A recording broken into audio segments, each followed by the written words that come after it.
Hi everyone, welcome to part 2 of my hardcore randomizer Nuzlocke of Pokemon Black version. Picking up where we left off, I've got a few things to tick off my checklist. First, my encounters leading up to Nimbasa City, starting in the desert resort where I encounter a Trico that I catch and name El Ojo, my second grass type starter. That's crazy. Second is my Relic Castle encounter, a Gulpin who I name La Libra. I really think that Gulpin is a super underrated Pokemon. It's got some nice bulk, and Stab Sludge came in really handy later on in this attempt.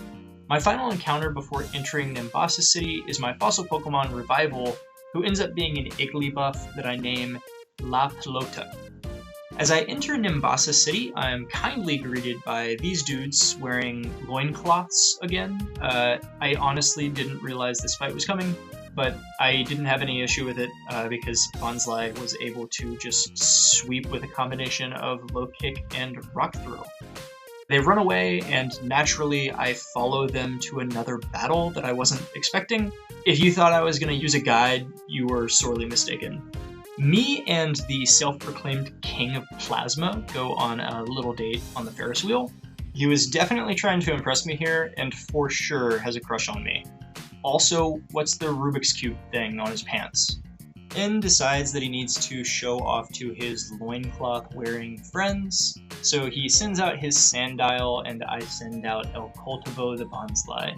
El Cultivo is able to take out Sandile with 2 low kicks, and Scraggy comes out. I pivot into El Arma, who gets hit with a crit Brick Break, and I have to switch again, this time to El Hugo. He eats a Brick Break, but then gets hit in Confusion.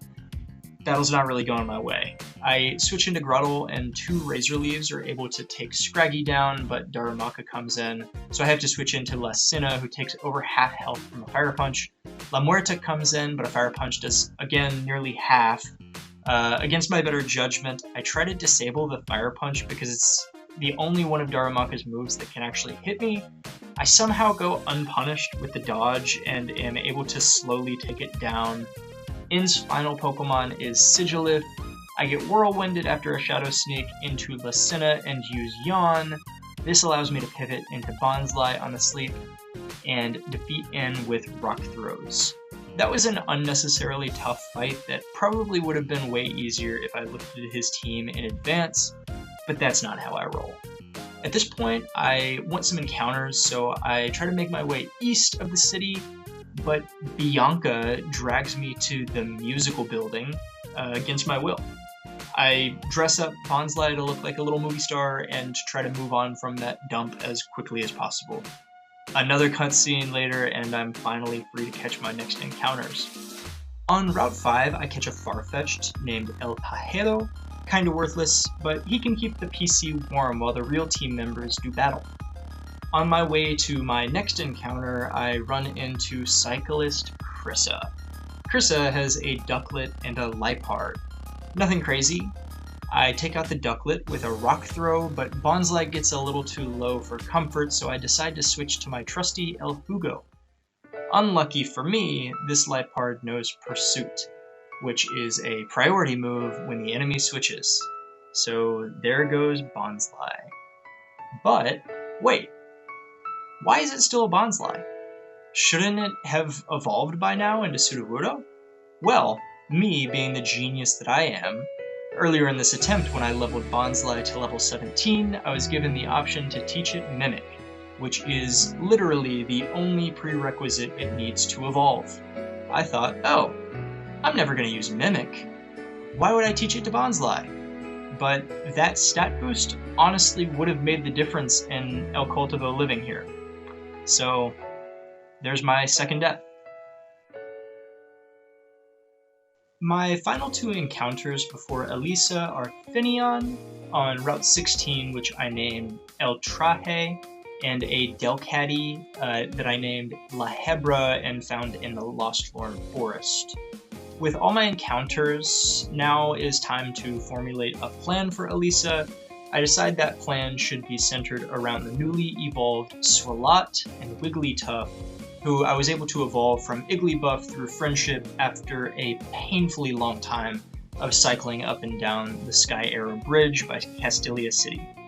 Elisa starts this battle with one of her Emolgas, and I lead with Swalot. My strategy here is to just continually sludge while they trade off using Volt Switch. I'm able to take out the first Emolga after tanking 3 Volt Switches, but at this point Swalot has taken so much damage, I just have to switch her out with Yamask. Emolga switches into Zebstrika, who I burn with a Will-O-Wisp. With the decreased damage output, I switch into La Pelota and click return 3 times until Zebstrika falls. With Emolga back in, I pivot to Delcatty to use Fake Out, and she fights through Paralysis to hit a 55% accurate Sing, which was insane. La Muerte is able to finish her off with a series of Confusion self-hits and Shadow Sneaks. And that is the 4th gym badge, without a single death too. I was pretty proud of that fight, considering my less than ideal encounters for the past several routes. I luckily remember to heal prior to yet another Charon fight that surprises me. I lead with Swalot though, and I'm not kidding when I say, I just clicked Sludge and Body Slam for a clean sweep. I mentioned several times in the last part that Charon was a joke, but obviously I was able to manifest something here because that went so well. In preparation for my fight with Clay, I catch a Carablast on the Driftvale Drawbridge that I name El Oro, a Goldeen on Route 6 that I name El Barco, and probably the best encounter that I've had in a while, a Girder named La Carne with the ability Guts. This is huge because before big fights, I can now go pre-poison La Carne for an extra 50% damage on top of stab biting type moves, with the 10% increase from the Expert Belt for super effective moves that is available in Driftvale City. I just caught an absolute monster. Before Clay, I have to wipe out Team Plasma and Cold Storage. This isn't much of an issue though because they only have 1 to 3 Pokemon each that can't really do anything against my team. The last couple of things that I need to do before my fight with Clay is level my team to the cap and get the Shiny Stone from Route 6 to evolve my Togetic. My final team headed into this fight with Clay is Togekiss, Grotle, Prinplup, Duskull, Wigglytuff, and my absolute Giga Chad monster La Carne the Girder. Let's get into it. Clay leads with his Krokorok while I send out my pre-poisoned La Carne. A single wake-up slap is able to KO the Croc and Clay sends in Palpitoad. I stay in and click Strength, which takes Palpitoad into the yellow. After a strong Muddy Water, Girder finishes it off with a wake-up slap. Clay's Ace, Excadrill, comes in. This Pokemon is terrifying because I know that it outspeeds Girder, so I switch into Togekiss to avoid the Bulldoze. After the Bulldoze misses, I switch into El Arma.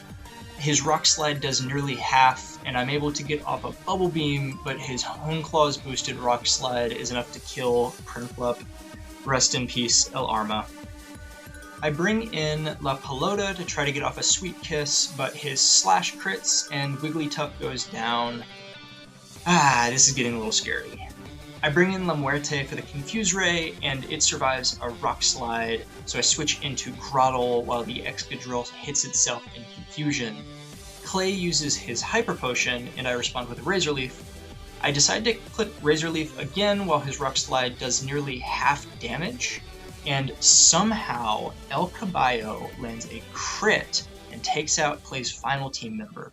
This fight had a lot of crazy RNG on both sides, but all things considered, I'm fairly content with this performance. A little bummed that I can't use Empoleon later on, but I do have a couple of water types as backup, so I'm not too worried about it.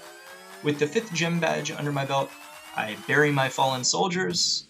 4 deaths through 5 gyms is honestly way better than I thought that I would do, but with that, part 2 has come to an end. Let me know what you liked, let me know what you didn't like, and look out for part 3, where I will hopefully be able to finish off the rest of the gyms in the Unavoto region. Take care, and I'll see you next time.